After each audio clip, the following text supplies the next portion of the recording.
Hi guys! Mabuhay sa inyo lahat and welcome back to our channel, ang Sarap Grabe. And my name is Ma'am Shirley. Ngayong araw na ito, ay gagawa tayo ng super yummy na burger steak with mushroom gravy. Sa isang bowl, pagsamahin ang ground beef, pepper, salt, egg, oyster sauce, onion, garlic paste, at breadcrumbs. Ito yung homemade na ginawa natin before dito sa Ang Sarap Grabe, at kung gusto niyo ito mapanood, please click the link in description box. Haluin ito and leave it for 10 minutes in room temperature. Sa pagluto naman ito, i-preheat natin ang non-stick pan with oil over medium-low heat. Gamamit ako dito ng cookie cutter na may sukat na 9.5 cm na pang mold ng burger.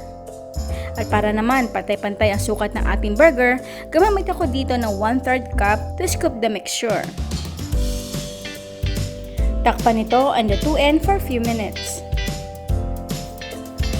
Tanggalin ang mold, baligtarin, takpan, at again lutuin ito for a few minutes.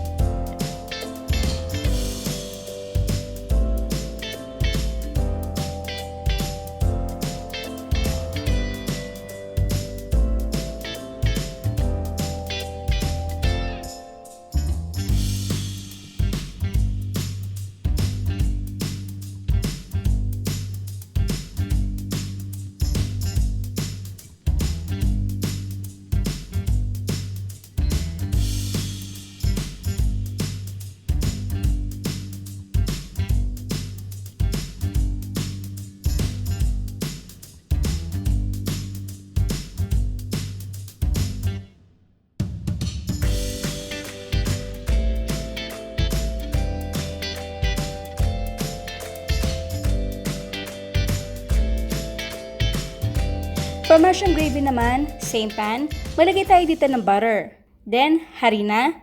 Lutuin ito hanggang sa mag-well-blend na ang ingredients. Isunod na natin dito ang sliced mushroom, beef cubes, pepper. Haluin ito. Then, paunti-unti natin dito ilagay ang tubig with continuous stirring sa pan para maiwasan mamuo ang niluto nating harina.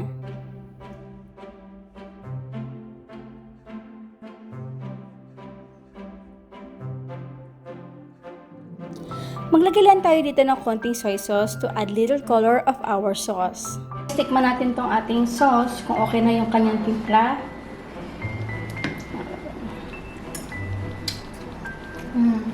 Pagdagan natin ng 1 teaspoon ng patis. Almost done.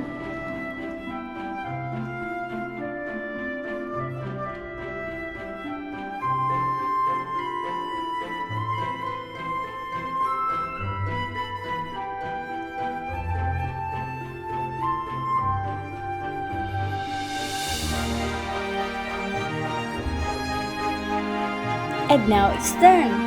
Our super easy burger steak with mushroom sauce.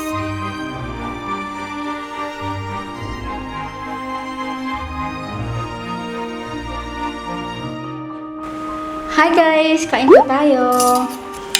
Wow! Alam niyo yung niluluto ko pa lang to. Ako, naaamoy ko na talaga yung beefy na flavor ng ating burger. Ayan, nakakain. Ako muna nakakain. Sarap, guys. Ang dali-dali pa. Yung isang cup, limited lang. Kasi nga, gusto natin ma-emphasize yung lasa ng beef. Hindi katulad sa mga ginagawa natin sa Shanghai, sa embutido, mas maraming gulay. Pero since na burger siya, yun nga, gusto natin masyadong malasahan pa yung beef na flavor. Sarap. Kung meron pa kayong request na gusto natin gawin dito sa Ang Sarap Grabe, please write it down in the comment box. Maraming po salamat sa inyo lahat. Bye! Bye!